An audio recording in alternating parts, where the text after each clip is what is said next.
Protectionism, retaliatory tariffs, taxation schemes, among other issues, have been front and center in international business conversations for several years now. It's a lot. And we as directors need to figure out how we can most effectively help our companies navigate the changes coming their way that have been accelerated by the pandemic, by the growth of technology titans, new perspectives on trade policy and competing powers geopolitics. The real question is, how can we guide our companies towards new growth opportunities while helping them anticipate and plan for the risks inherent in that growth in these uncertain times? Now, today's panelists bring a wealth of experience and knowledge to this discussion on international growth in a new era, and I'm delighted to introduce them to you now. First of all, I'd like to welcome Graciela Monteagudo, who is the former president and CEO of Lala US and a current board director of WD-40 Company and ACO Brands. Graciela's significant leadership experience in Latin America, as well as her extensive background in digital marketing, e-commerce, and consumer goods, give her a unique perspective for today's discussion. Next, please welcome Dean Pinkert, who is Senior Counsel at McDermott, Will & Emery, and is a former commissioner of the U.S. International Trade Commission. Dean focuses his practice on regulatory matters, particularly trade remedies and trade policy, including anti-dumping, countervailing duty and safeguard actions, international intellectual property matters, trade agreements, and tariffs. And he also has a focus on digital trade, renewable energy, sanctions, and export controls. And our third panelist is Keith Williams, who is the former CEO of Underwriters Laboratories and is Chair Emeritus of the U.S. ASEAN Business Council. Keith served as the Secretary Treasurer of the U.S.-China Business Council until June of 2020, and he also spent 11 years across Asia with assignments in Beijing, Hong Kong, Singapore, and Tokyo. And he's also served on various JV boards with businesses such as Samsung, Yokogawa Electric, Wipro, and the Chinese Ministries of Health and Aerospace. So, unsurprisingly, it would take the rest of the session to cover these panelists' significant accomplishments and contributions. And if you'd like more information on their backgrounds, the Know Before You Go email that you received yesterday does include their full bios. And as John mentioned, we do encourage you to enter your questions in the chat box, where we'll accumulate them as we go, and then we'll respond to as many as we have time for at the end of the session during the Q&A period. All right, let's get started. I want to begin with a macro question. And Dean, I'm going to throw it your way first. What's changing in the world of international commerce and trade? From your vantage point, what do you see as the most impactful changes from a U.S. policy perspective? Thank you, Melody. And I want to thank NACD Capital Area and Minnesota chapter for putting on this panel discussion. And I want to thank my fellow panelists for making the distinguished contributions that they've made. On trade policy, I think that the trade policy framework is becoming significantly more complicated. We all know about the globalization story of the 1990s, which continued well beyond the 1990s and continues to this day. But that story is being complicated by targeted trade restrictions, which, for example, in the export control area, focus on national security and in particular, threats to 5G telephony and other aspects of America's technological advantages. We are going to continue to engage in multilateral rule setting, and I think re-engage to some degree, for example, with the World Trade Organization. While there's a continuing focus on protecting intellectual property, and I don't expect that to change, there will be exceptions. And much more so than in the past, those exceptions will have to be taken into account by companies.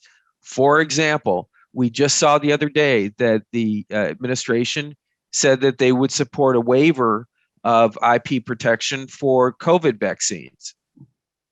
Now, that the details of that need to be worked through, and there's going to be a lot of discussion at the WTO in Geneva about how that would work.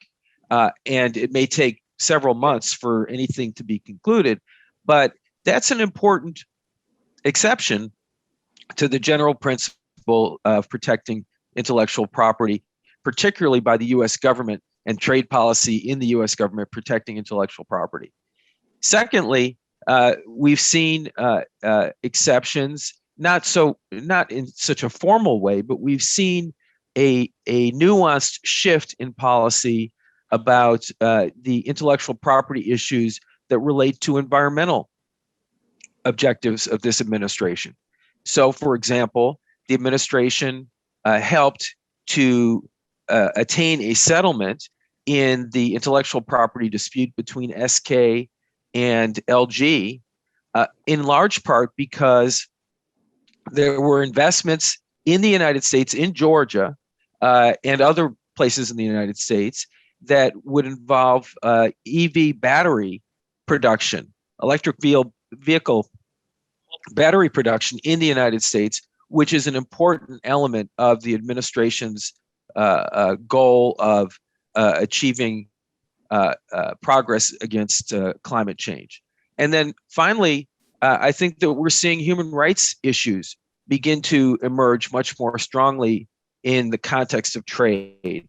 So, for example, there are concerns about what's happening in Xinjiang with the camps that are being established in Xinjiang in China, and that has led to a response from CBP, from customs, in terms of importing certain goods from that part of the world. So all of these factors have made things significantly more complicated.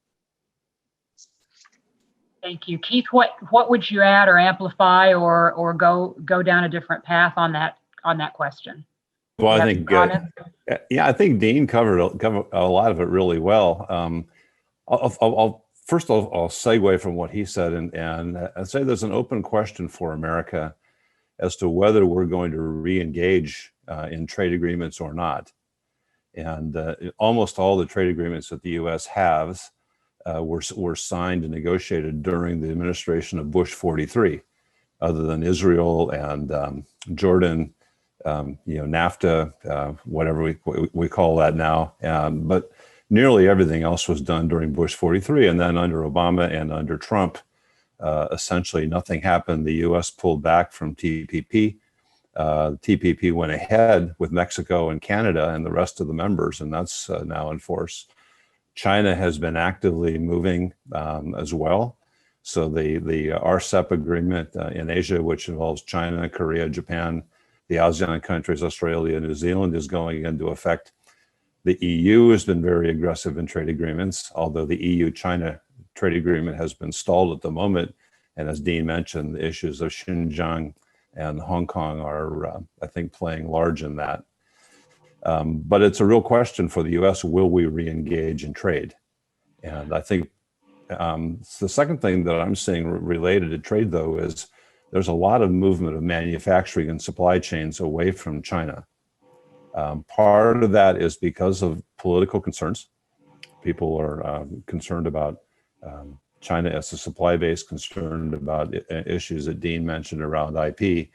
Part of it's related to the fact that China's just gotten expensive. And it's therefore more attractive for industries to move to Vietnam, to Indonesia, for clothing and textiles to move to East Africa, which has been happening. It first went to Bangladesh and now moving to East Africa.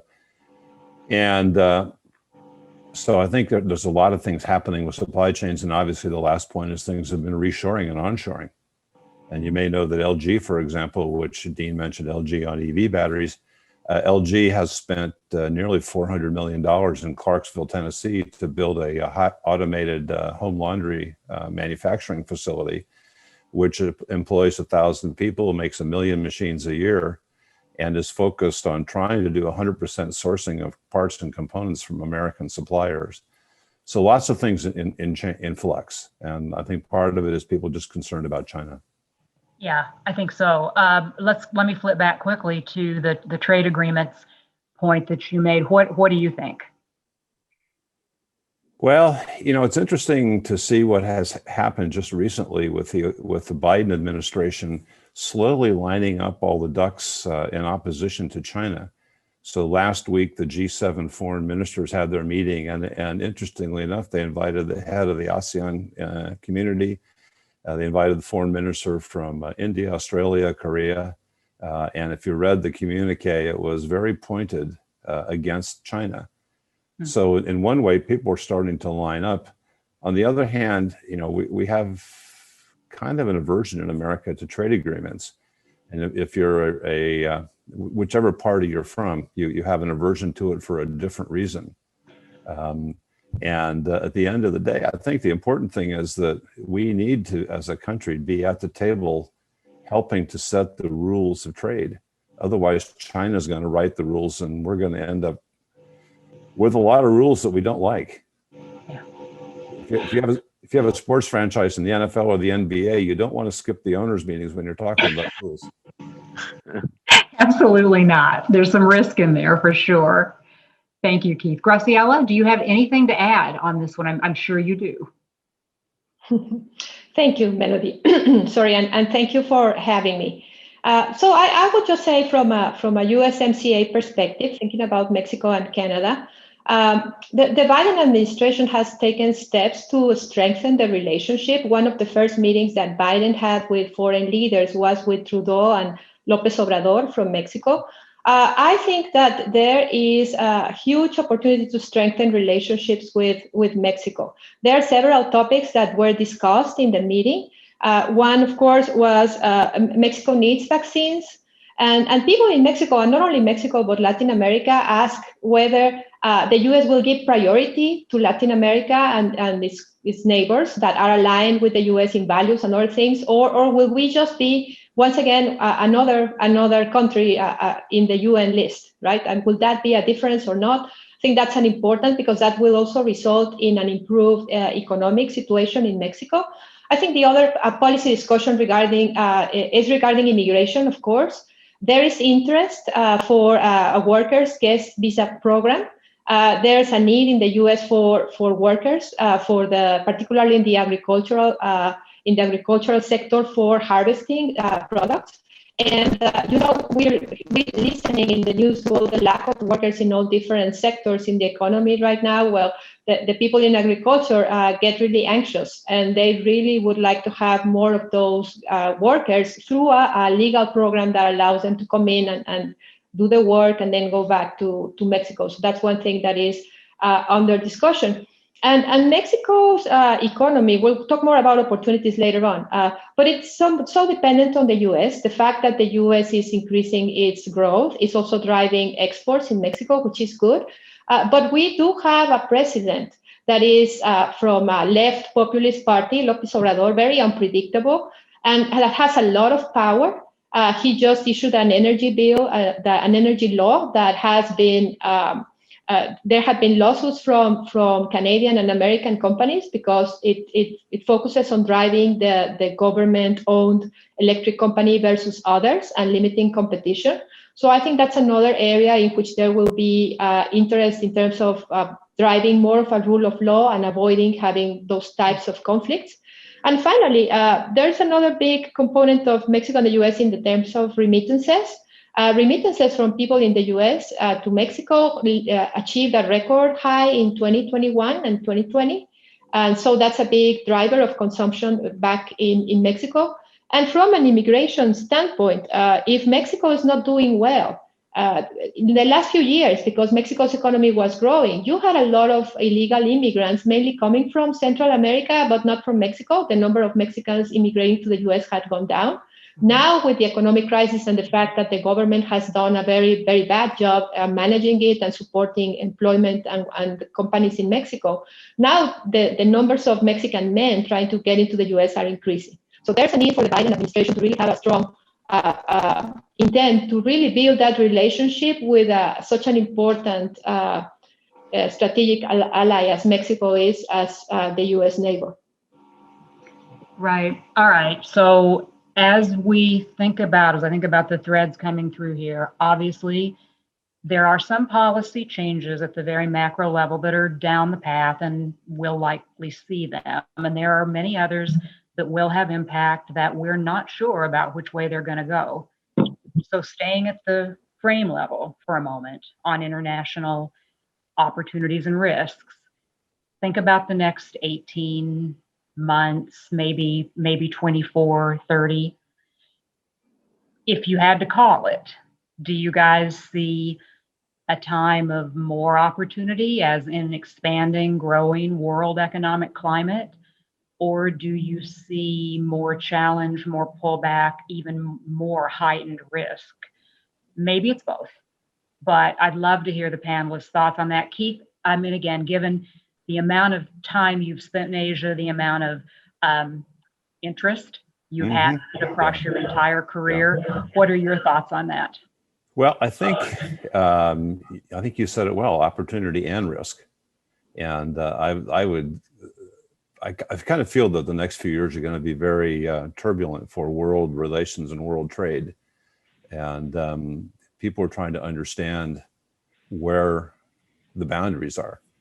One of the best things I've heard about world leadership and business leadership too is that the main job of a leader is to provide a stable, unchanging frame of reference around which other people can make decisions.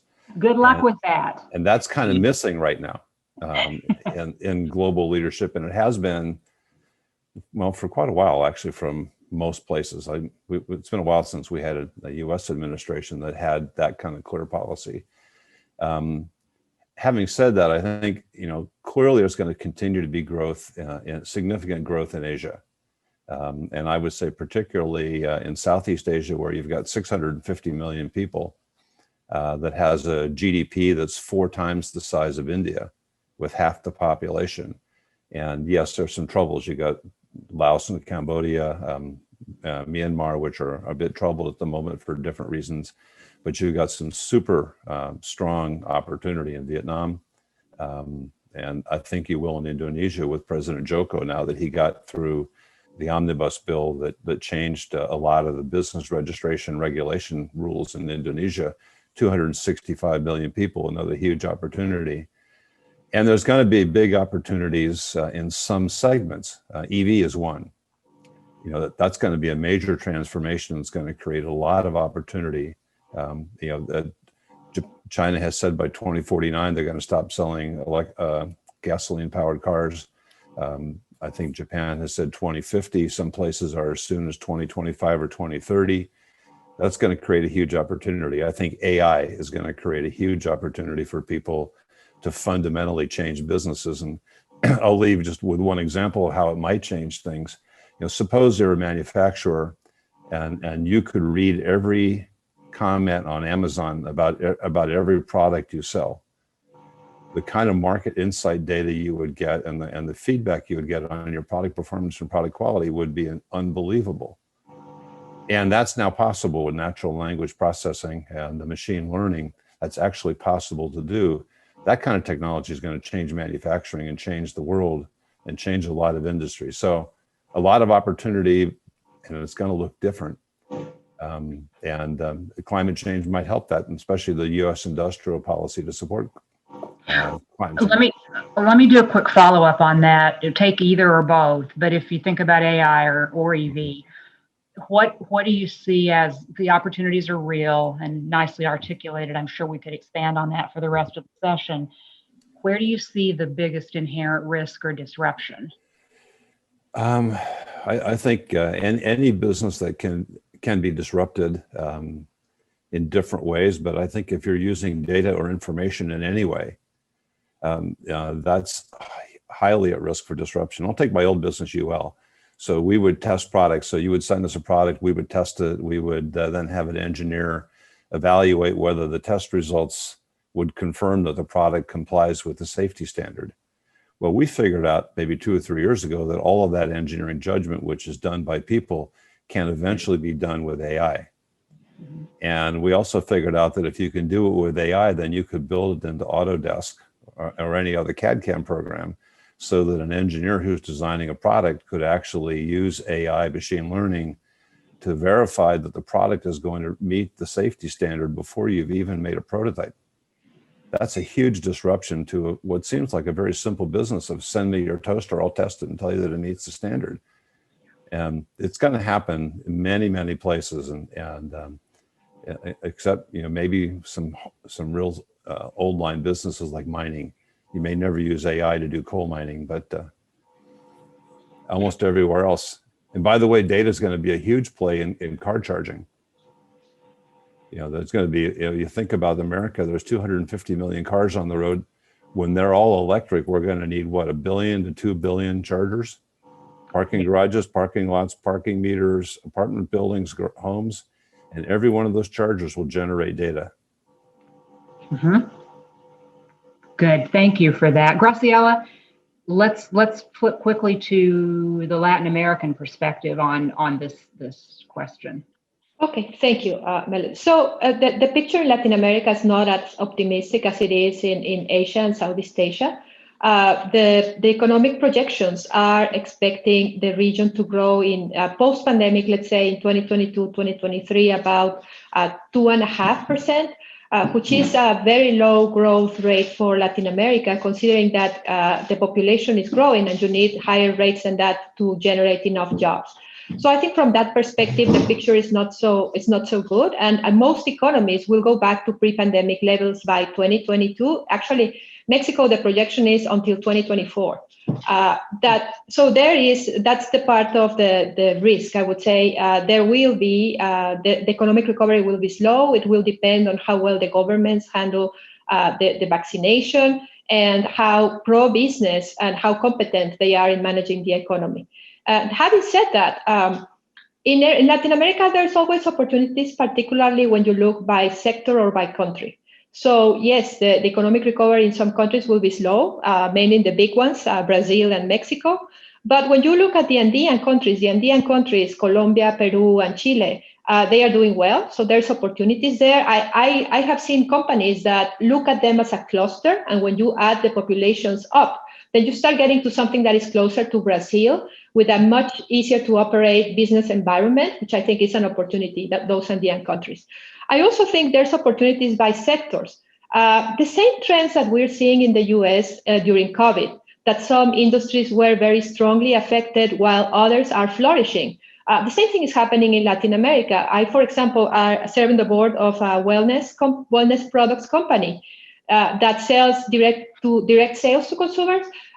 They are doing great. They open the market there. There's a lot of interest on wellness, and there's a lot of people who are trying to find a business that is entrepreneurial, they can do from home. So those businesses that have the same wellness trends, the same related to e-commerce, for example, are also growing in Latin America and will continue to grow. But there are others that are absolutely in the opposite side. I think in that sense, companies should look at where do they play and what sectors, but there will be growth in Latin America too, and it continues to be a group of countries that is young and has the demographics going for them.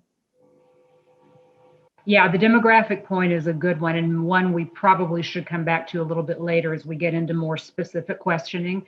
Thank you, Graciela. Dean, I'm going to get a little more specific with you on this one, narrow it down just a bit. We've talked some about cross-border data flow issues, and I think it would be useful to hear your thoughts on either continuing and expanding or perhaps new areas of trade disputes or conflicts. Thank you for that question.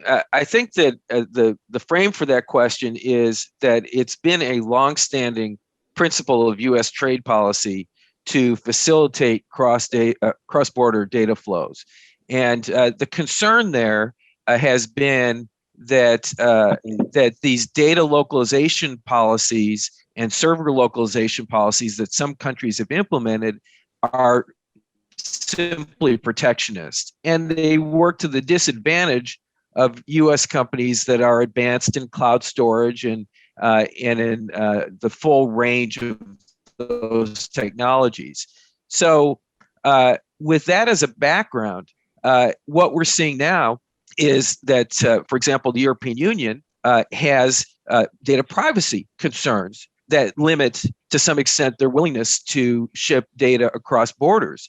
And there was, in fact, even a recent decision from the European Union Court of Justice, Schrems II, in which they questioned whether U.S. policy was sufficient to protect the data, particularly given the ability of national security agencies to access data that may not be consistent with European Union requirements for privacy.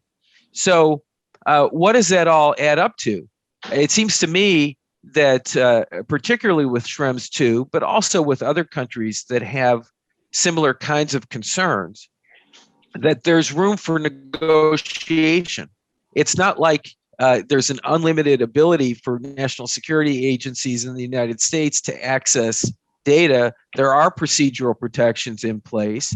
If they aren't sufficient to address the concerns of the European Union or other countries, then let's get together and talk about those things. One of the curious things about that decision by the European Union Court of Justice is that that the standards that they're trying to apply to the United States may not be applied in Europe to protect the data. So there's got to be some consistency. There's got to be a level playing field, and I think there's room to negotiate. Are you seeing a willingness, an emerging willingness to come to the table more than perhaps we were seeing a year ago or even 6 months ago to start these negotiations and let's be reasonable people about this? Or I just love to hear kind of what you're picking up in the broader environment on how far we are away from true, thoughtful, let's solve it negotiation posture. What I would say is that, and I'm sure that my fellow panelists have a perspective on this as well, that everything in trade policy relates to everything else in trade policy. So when the United States and Europe sit down and they say, you know what, we're going to suspend some of these tariffs that we've been imposing on each other. We're going to suspend them for a period of time, less than a year. Give us a chance to talk about the retaliatory tariffs that stem from the Airbus-Boeing dispute. Well, that lowers the temperature, and that gives the entities an opportunity to talk about other things as well, whether it's data privacy or whether it's other kinds of tariffs, whether it's steel tariffs or aluminum tariffs. And so I think that we're beginning to see some defrosting in that area. That's encouraging. Keith, Graciela, any thoughts on that from you guys' perspective? Graciela? Oh, thank you. So I would say that the political environment plays a big role, particularly in Latin America, or whether the countries are pro-trade or against trade. We are starting to see a shift. There are elections happening in several countries, and the pendulum seems to be moving towards the other direction, depending on when you start, right? If you started on the left, it's moving to the right and vice versa. And I think if more countries move to more pro-business governments, that's also going to facilitate trade. And even on the left, governments that are not that pro-business, they are so worried about the impact of the pandemic, and they are really looking for growth. And that is making them be more friendlier than they were before, and that may also help with trade. Makes sense. Yeah, Thank you. Graciela, I saw exactly that same thing happen in Vietnam when the guy he's now the president. When he became the prime minister several years ago, he was a very, very pro-business prime minister, and you might find that surprising in Vietnam, which is still has a communist party, and the real head of the government is the general secretary of the party. But Prime Minister Phuc was a very pro-business guy. His closest advisor was from the Vietnam Chamber of Commerce. And they put in a lot of regulations that made it so much easier for business, both local and foreign. And just one example, Samsung built two factories in Hanoi that employ probably now 150,000 people making smartphones and components, and all because of the pro-business policies in Vietnam. So it can totally change a country if you have that kind of leadership. I think we're seeing two types of communist or socialism these days. No, the one that follows the China model, which mainly is capitalism sponsored by the government in a socialist country, which is Vietnam's path. But then you have other countries which are still back in the 20th century socialism model that are anti-business. Argentina is a good example. The last energy bill from López Obrador in Mexico is another. So you have two different pictures. It's hard to define whether a left government is pro or against business just because it is from the left. It also depends on what conception of socialism or communism they have. Yeah, that's right. So when I lived in China, I had many friends who were party members, and I would often ask them over drinks and dinner to explain Marxist-Leninist theory to me. And they all would say, "What are you talking about?" And, "Well, you're a Communist Party member, right?" "Yes, so explain Marxist-Leninist theory." Could not. Although Xi Jinping, when he became president, reinstituted mass training. But the point was they were the best capitalists in the country. And what they realized was that the only way, the value of wealth is you can have anything you want, anytime you want it. That's what wealth really means. And in the early days of communist China, you could not have money because that would automatically get you sent to a camp somewhere. But if you had friends and connections, you could get anything you wanted: a house, a TV, a car, a vacation. And so the best capitalists became party members because through networks, they could become effectively wealthy without having money. So they weren't communists in the traditional sense. They were people capitalists who figured out how to get rich in a different way, in a different kind of system. Graciela, I totally agree to that point.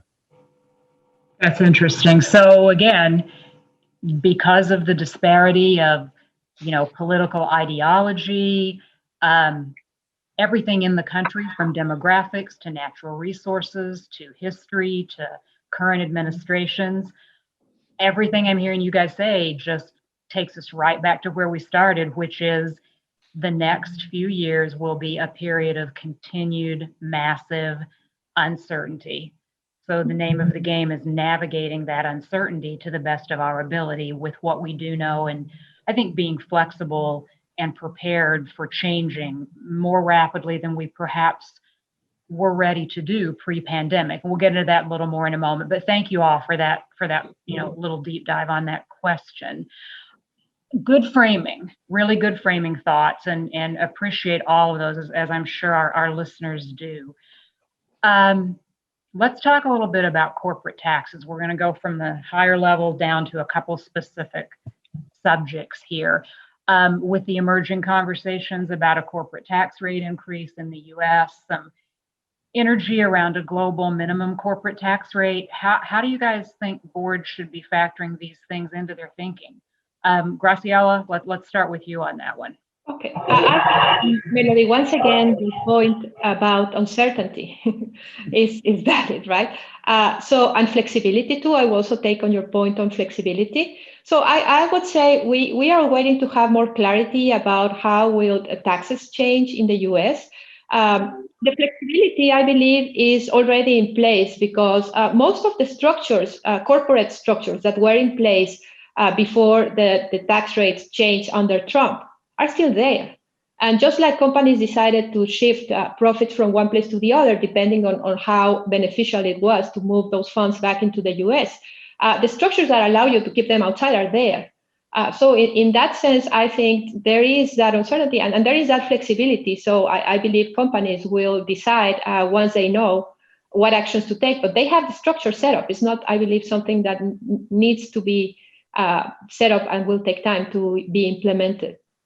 Okay, so you're not feeling at this point a lot of administrative fret around the topic in the boards and the client and other conversations you're having because of what you just said, the structures weren't dismantled. I would say there's always because we don't know what the rules will be, and there's a lot of devil in the details of tax law, as you know. But I would just say on a big picture side, I mean, I don't think companies dismantle a lot of structures precisely because those changes were temporary. So I do believe there is flexibility, but of course we need to understand what exactly the rules will be from a tax law standpoint. Right. Good. Thank you, Dean. So I agree with what Graciela has said, and I would just point out that there's another looming tax issue, not a tax on carbon, but a carbon border adjustment issue, which the administration has talked about and which possibly Congress could get in the act on, or if Congress doesn't, that the administration could implement on its own. And what I mean by that is essentially a tax on imports that are high carbon imports, and then also rebates on exports that are low carbon exports. The idea is that there would be a level playing field. So that's kind of a trade policy objective. But then on top of that, there's also an environmental objective to the carbon border adjustment. So I think that that's something to look for going forward. And as I said, you can implement that through the trade laws. Oddly enough, the so-called Section 232, where the Trump administration imposed taxes on aluminum and on steel imports into the United States, could be used to do the carbon border adjustment. Okay. Keith, do you have anything to add on this one? Well, I'm fascinated on the carbon side, and it totally makes sense because the U.S., although few people realize it, the U.S. is only 14% of the world's carbon dioxide emissions every year. Asia is over 50% now, and China is itself over 30, I think. I'm probably the only one here on the call who actually volunteered to pay taxes. And that is in 2012, we converted the company from a 501c3 to a privately owned for-profit company. And so it took us 5 years to volunteer to pay taxes. And we only succeeded because we got a lot of great help from McDermott, Will, and Emery in the process. But my real point would be, thank you. My real point would be that I think corporate boards should first be thinking about how do we really create value in terms of winning in the marketplace, growing the business, improving the corporate performance. Taxes are always going to be there, and as a great industry of people providing legal and tax advice to people and how to minimize legally the taxes they pay. But I think it's better for the board to focus on how to grow the enterprise value through growing the business, and then ensure that management has in place the right procedures and capabilities to balance the tax bill, because tax laws are like my golf game, always in flux. Good. Thank you. I think that's well said. Focus on growth, top line. What do you do? What are you in business to do? How do you make money? How do you provide a service or a good? And the rest of it does tend to sort itself out. Graciela, I want to come back to you for a minute. As we prepared for the session, you talked some about how important it is for US-based boards to have as complete and robust an understanding as they can of the cultures and the control environments in non-domestic markets in which they operate. What advice do you have for boards in terms of the best way to approach that, obtaining that insight? Well, I think from the control standpoint, Melody, there is the economic situation in emerging markets is where corruption is more prevalent, and the rule of law is not as strong as it is in developed markets. Makes it a very strong temptation for people to do things that are not right. I think there will be pressure from suppliers that may be offering bigger bribes because they are desperate to get the business. And there will be also pressure from the own employees that are worried about losing their jobs and maybe because of what kind of job will they find. And that may incentivize them to make wrong, illegal decisions. So I do believe that it's an important time to make sure that you have controls in place for compliance, that you remind people about compliance training. I think boards are always worried about FCPA. I think, once again, if your business relies on the government, on emerging market governments to succeed, it's a huge source of corruption. And so it's important for boards to make sure that you have those controls in place because the values are very different and corruption is more acceptable and people do it. And when they are pressured economically, even more. So that's one piece of advice. The other thing I would say is, in any global company or a company that is entering emerging or international markets, understanding the culture is critical. There are plenty of books out there that talk about how the different cultures do business with each other, very specifically, both I would say externally and also internally. How should you manage your internal processes of hiring, performance reviews, things that have to do with diversity and inclusion outside of the US, which is very different. You cannot. My advice to boards is don't take for granted that people think and have the same values as people do in the US. I see that. Let me just give an example on the diversity and inclusion side. It's a very strong value in the US. People understand the value of diversity and don't question it.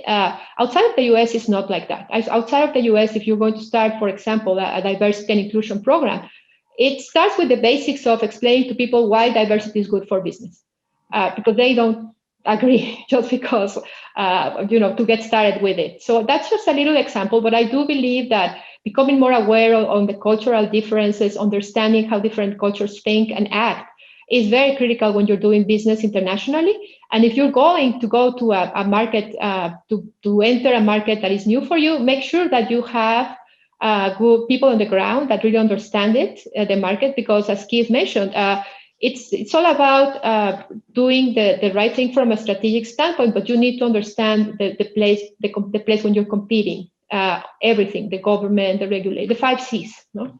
Yep. And that's a very helpful and piece of advice around be sure you have trusted hands on the ground in the country to learn the market, learn as much as you can. Keith, what would you add to that in terms of advice for boards about how to keep their finger on the pulse of these, very different in terms of outlook and culture and in the way they think about business ethics? Well, I think 2 things. One is get yourself some board members from outside the US. So when I joined UO, we had 2 board members from Europe. We had one from Switzerland, one from Germany. And I set about to recruit a board member from China and one from Japan. And it was a little more complicated for them to participate in the board meetings. The airplane tickets cost me a bit more. But having them in the room and talking about the reality of what was going on was so much more powerful than simply me or the management team talking about what was going on. Secondly, they were able to open doors for us that we would be unable to open ourselves because they were both highly respected, connected people in their societies. That was hugely valuable to me. And then the third thing running the business is that whenever we hired senior leadership in the region, they were willing to give us their time to evaluate, let's say, the last 2 or 3 candidates and could interview them in local language and local culture with the understanding of what was really going on and say, yes, you should hire her and not him. And here's why. That was incredibly valuable from running a business. And, there are plenty of good people available. You got to pick your targets. But I think that's really valuable to understand culture globally, and they're willing and happy to serve. Yeah. Second point I would make, and Graciela talked about diversity and inclusion. It's and how it's different around the world, and it is very different. The one thing I think we have to, as American businesses, always remember, though, that we don't need to apologize for our corporate culture. And I oftentimes would have people in Asia say, you're trying to impose American values on us in the country, China, Korea, Japan. Say, no, I'm trying to impose the values of our company on us. And I understand how things are done in China or Korea or Japan, but in Medtronic or in GE or in UL, this is the culture we have. And when I have people who come from Minneapolis or Chicago or Frankfurt to Seoul or Tokyo or Beijing, I expect them to be treated the same way as they would be treated at home. So it's a company culture, a company value. If you don't like the company value, fair enough, you want to work somewhere else. But within our company, this is the way we treat each other. And it has nothing to do with American law or American culture. That's just a company culture. And I think that's important to remember too. We don't need to apologize for our company cultures. It's actually really important to make them consistent around the world. That's helpful. Dean, I was going to ask, oh, you're there. Come right on in. Yeah, I just wanted to make a comment on Keith's observation there. There is one legal element that does have cultural implications, and that is the Foreign Corrupt Practices Act. Yeah. So U.S. companies and actually European companies and companies in other jurisdictions have requirements when they operate overseas that they have to follow, and even if it's customary in the other country to accept payoffs by vendors and things like that, a U.S. company can't do that. Well, that's right. So I had that discussion many times, especially with my employees in China, and they would say, well, this company is paying a bribe, or this company is paying a bribe, and if we don't pay a bribe, we're going to lose this sale. And I always had the same answer: say, are we paying you so much money that you're willing to go to jail for us in order for us to win this contract? And their answer was always, well, no, you're not paying me that much money. So the question is, why do you want to do it? They would also say, well, you're trying to impose an American value on me through FCPA. And my answer to that is very simple. All the FCPA says is that we have to obey the law in China. That's all. So if bribery is legal in China, we're allowed to bribe people. So please show me where bribery is legal in China. Well, it's not legal here. So how is it imposing an American value to say to you as a Chinese employee, you have to follow the law of your country? That seems like I'm imposing a Chinese value. Follow Chinese law if you're in China. There's no good oh, sorry, Keith. Please go ahead. I said there's no good rebuttal for that. There isn't. I mean, I will. Many companies and jobs ago, we were in a country that shall obviously remain unnamed, and we couldn't figure out the financials and the quarterly reporting. And you guys have probably all been there. And when we met with the country manager, he insisted that the books were the books and didn't understand why there was a problem. And finally, you could see the light bulb go off when he said, "Oh, you guys want to see the real books?" And he opened the bottom desk drawer and pulled out the books for how he was managing the business in the country with, the payouts and the whatnots. And it was all right there. It was not the ledger he gave to the CFO at corporate, but it was the ledger that actually ticked and tied with all the discrepancies we were finding. And Keith, to your point, in this, and actually to Graciela's around a difference in the view of DEI and those things, it wasn't even that he resisted, at least not initially. It was that he truly didn't get why we had a problem with it. So it happens. Mm-hmm. We are within less than 10 minutes of the Q&A. So I do want to remind people to submit to the chat if you have anything you'd like to hear directly from the panelists on what we're talking about or things that this conversation is triggering that we haven't covered. Please go ahead and send those in. We talked about, so I want to be sure we have time to thoroughly touch on, the disruption of the pandemic, because it certainly has not been business as usual for the past 15 months. So from each of your perspectives, what really stands out for you from a board or managing your senior client perspectives? What have you observed that companies learned from this? And I think really most importantly, how specifically have you seen them change so that they're better prepared for future events of this severity, of this magnitude? Graciela, we'll start with you. Well, I think in the companies that I serve on the board, the two sides of the coin of COVID. On one hand, I serve on the board of the WD-40 company that is benefiting from what they call isolation renovation, that everybody was fixing their homes during COVID by themselves because they didn't want anybody to come in. And so they are doing great. I mean, everywhere in the world. It's not about which country, it's everywhere. And then on the other hand, I serve on the board of Eco Brands, and they do office and school supplies. And you can understand that that's absolutely the opposite. So I think I would say there are two different lessons. On the positive side, when you're getting that growth, how can you capitalize on that growth and make it be something that is sustainable and that you gain share and you really keep it after the wave goes away that was driving you? What is left is a strong business that took advantage of that situation to establish itself in the countries where you're competing in a stronger manner. So that's what I would say. Take advantage of the wave that you're riding, invest and establish yourself and make sure that you're gaining share. That's another one. Not just be happy with a growth percentage, but ask yourself, am I growing above or below my competition? And on the other hand, when you have the businesses that are going through difficult times, I think resiliency is something that you learn how to be more efficient. I mean, people are amazed at how now they can do things that they never thought possible, right? Starting with how do you communicate with everybody? How do you manage supply chain disruptions? There's a lot of changes in terms of the design of the supply chain going forward to make it more efficient and reliable. But I do think those companies, if they did a good job in crisis management, because I think that's the whole learning goes around how good are we to manage a crisis? Those companies that are good at managing crisis, then they hopefully will get out of this strengthened. And once things start to recover, will do well. Others have a lot of lessons to learn from crisis management in that sense and may not be able to recover. That's a perspective I've seen. Thank you. Dean? Well, I think that given the supply chain vulnerabilities that many companies became aware of during this crisis, one of the improvements that's happening all the time is gaining a better understanding, better control over the supply chain.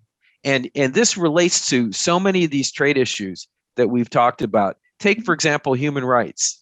Mm-hmm. Right? If you don't know what your vulnerability is in your supply chain with regard to human rights issues, where is this cotton coming from? Mm-hmm. Where is this cocoa powder coming from? Mm-hmm.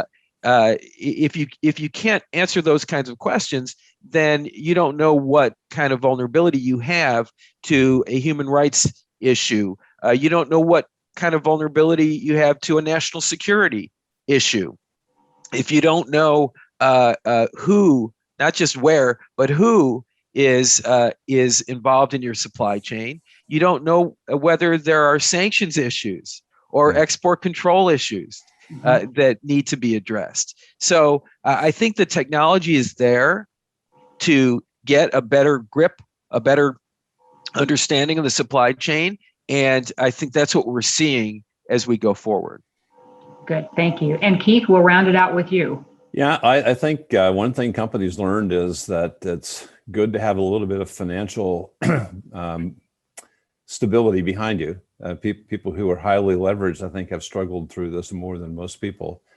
I think, as Graciela said, people have learned that it's time to rethink how you do everything and what you do. Because people went along for a long time, especially when the economy was booming and just kind of business as usual and adding on more. I think this has caused people to really significantly rethink everything. And I think there's a lot of learning from that going forward in terms of businesses being more focused, more thoughtful. And I think the third thing that people have learned, the people who were really successful, was the people who learned how to quickly get away from the panic and depression and realize that in every crisis, there's an opportunity. And okay, the world's going to change and our business is going to change. Where can we find an opportunity and make lemonade out of lemons? Good. Thank you. Thank you. Helpful comments.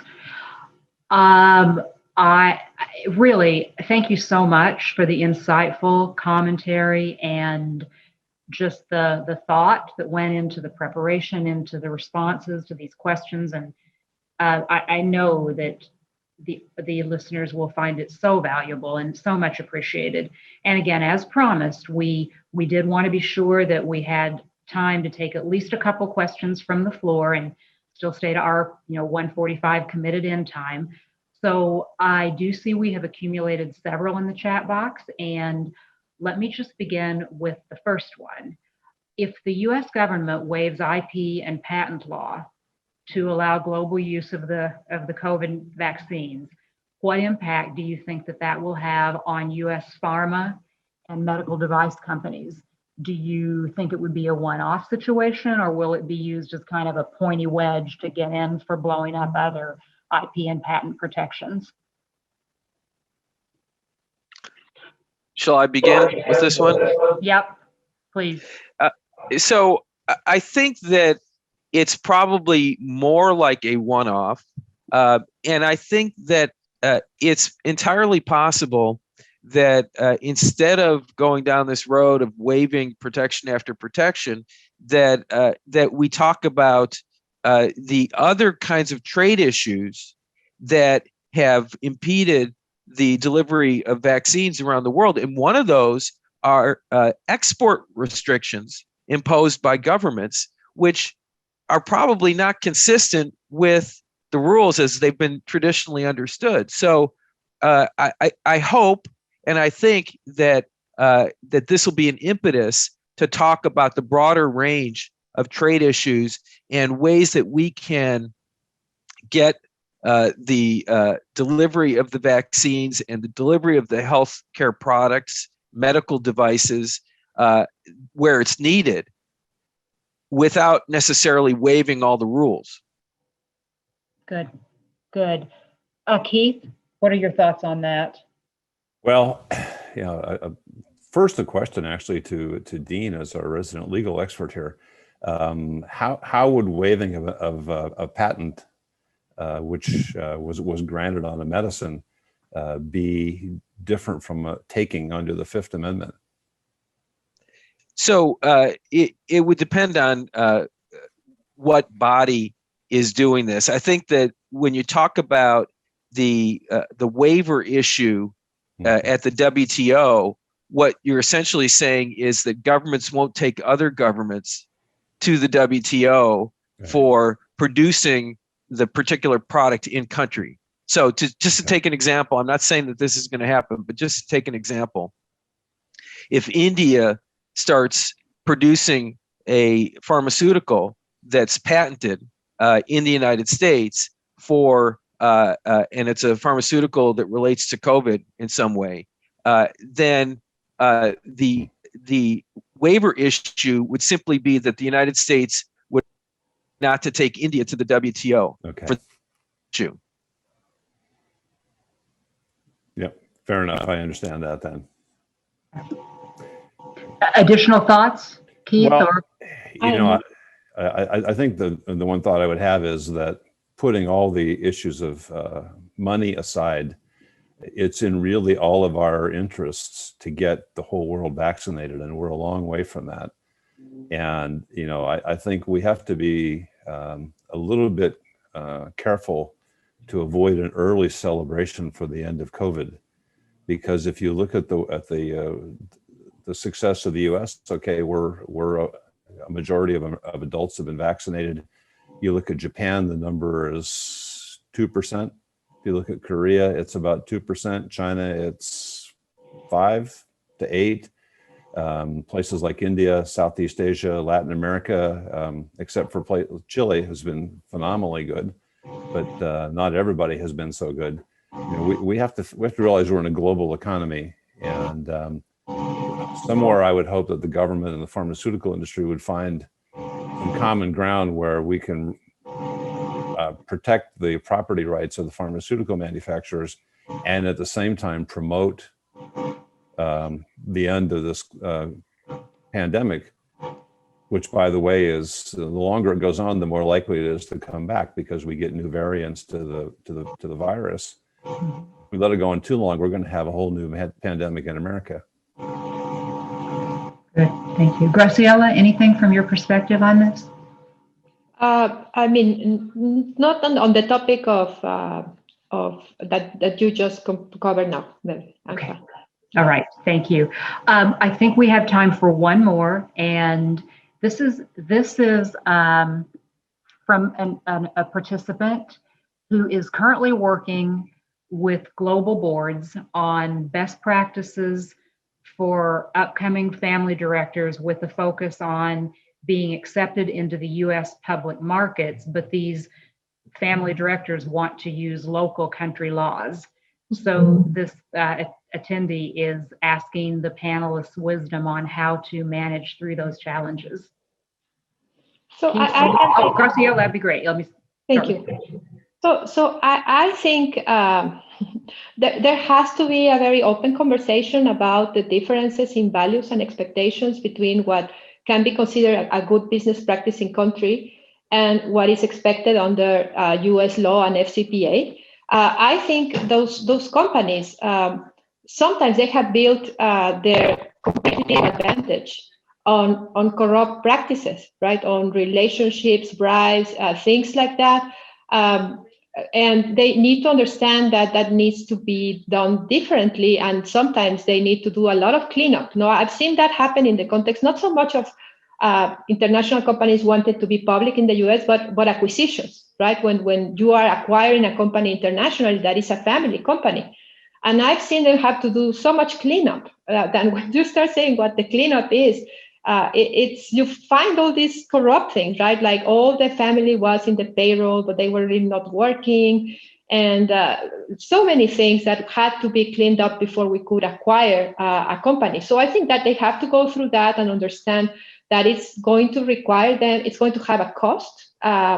That how much that would be, they need to see. I think they need to involve audit firms to really go and check everything, to your point on the books, Melody. So all of that needs to be cleaned up, and they need to understand that there will be consequences for past practices that the auditors will see and will have to clean up. And then there will be consequences for future business dealings, understanding that there are different rules to play with. And if they can be successful with that, pay the price backwards and going forward, then they should do it. If not, I wouldn't. Good. Yeah, I think, obviously I totally agree 100% with what Graciela said. I think this is a lot like premarital counseling.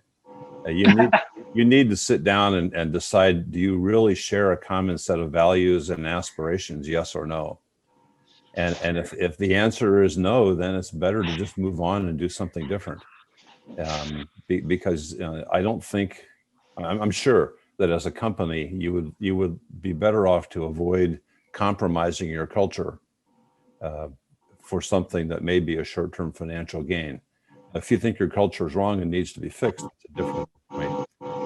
But otherwise, I think it's important to go through this, and we did with all of our mergers and acquisitions at UL. Every time we would sit down with the perspective, with the company we're talking to, and talk about, this is our culture, these are our values. What are your thoughts about that? And sometimes they say, well, we see the world very differently. And then we'd say, okay, then we should remain separate from each other. So it sounds like, Keith, you took cultural due diligence as seriously as financial or technology.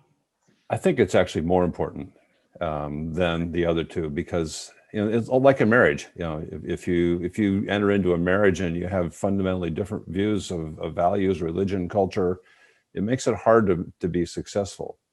And I think in companies, if we had acquired somebody who had a very different culture from us, for example, we wanted a culture that was collegial and at the same time high performing, but some companies are very command and control. We just wouldn't like each other, and what would end up happening is that the acquired company, the leadership would leave, the rest of the people would be lost. I actually lived through that when GE acquired a medical imaging business in France from Thomson, which was a government-owned company, and our cultures were so radically different that we suffered for a couple of years until we finally decided that it was just better to take the pain of people leaving than to live with a mismatch in culture. Culture is the most important thing. You can't, nothing can beat it. Thank you. I think you have a lot of agreement on this call. Dean, any final thoughts on this question? I think that Keith put it in proper perspective. I don't want to discourage anybody from engaging in these kinds of transactions if they comply with all the regulations. But at the end of the day, it's not really a legal issue. It's a cultural issue. Mm-hmm. I am sorry that we don't have time for more Q&A, but in the interest of staying to our time commitment, we are going to need to wrap up. So I want to do a final quick lightning round with our panelists in the following order to give you time to get your thoughts together while I finish my sentence. So Right. we'll go Dean, Keith, Graciela. Okay. If you could give only one piece of advice to other directors on this topic of effective international expansion in light of completely unprecedented and not changing uncertainty, what would that piece of advice be? Dean, over to you. Globalization is not gone. It's not finished. It's a process that we need and that other countries throughout the world need, but it's gotten a lot more complicated. I would say globalize your board. I talked about that. Also globalize your leadership team. At UL, 2/3 of our P&L leaders were people who either had a passport other than a US passport or started off their life with a passport other than a US passport. And there's nothing more valuable than having a globalized leadership team. Yeah, you can't replace globalized perspective into these issues. That's right. Sorry, Keith, go ahead. I had 2 global business unit presidents. One was a Chinese guy who grew up in China and lives in Chicago. And the other was a Danish lady who grew up in Copenhagen and lives in Singapore. There you go. That's breadth. And it is the breadth that is most helpful in the hard decisioning moments. Graciela, what's your advice? Well, I would echo the point that I mentioned before about understand the culture and make sure that you have, like Keith says, your management team, but also, your board, but also your management team and the people on the ground. But let me offer a contrarian point here, Melody. I have seen a lot of companies that are really eager to go international, and they haven't even exploited the U.S. Hispanic market in the U.S. And the U.S. Hispanic market in the U.S. is the purchasing power of Hispanics in the U.S. is the size of India's GDP. And sometimes you see people putting a lot of energy and effort to go into Nigeria, and they don't even have somebody that speaks Spanish where they answer the phone in their customer service. So I would also encourage people to, given that there's so much uncertainty as we discuss internationally, to take a hard look at whether your companies are really taking seriously the opportunity of the U.S. Hispanic market in the U.S. Great, thank you. And thank you all again to all the panelists for a terrific discussion. Your insights have been so valuable. Let's have a virtual round of applause for our teams here. Thank you all so much. And I am now going to turn it back over to John to close us out. John, back to you. Yeah, just thank you, everybody. Just a few closing comments. First of all, for those of you who are an NACD fellow or NACD certified director, you will receive credit today for attending this program. If you haven't already registered to get NACD certified, please consider evaluating this credential to enhance your board profile and sharpen your director skills. You can express your interest in the survey that you'll receive following the program. Also, please mark your calendar for some future events. You can see, first, we have 2 NACD national programs, Leading Mind Series Building Trust on May 20th, and Enlightening Boards of Private Equity Portfolio Companies on June 9th. Next, we invite you to join, whether you're in the Minnesota chapter or elsewhere, our virtual program in Minnesota, Secret Sauce to Supply Chain Success. That's taking place on May 25th. You'll hear the opportunity to hear how General Mills has navigated supply chain challenges throughout this pandemic. Special thanks to our chapter sponsor, Protivity, and our board member, Myron Marcotte, for hosting this program. And finally, as many of you know from attending past NACD events, our surveys are very important to us, and that's serious. We really do take a lot from those surveys. The input you provide us is valuable in helping us learn what we're doing right and what we could be doing better, especially in the virtual world here. A survey link can be found in the chat box and will also be found in a follow-up email. So I think you'll find that survey now. It's might be easiest to do it at this time, but there's also a chance in the follow-up. So I hope everybody enjoyed today's program. Thanks to our speakers and moderator for a lively discussion. And thanks once again to all of our sponsors, both from NACD Minnesota chapter and NACD Capital Area.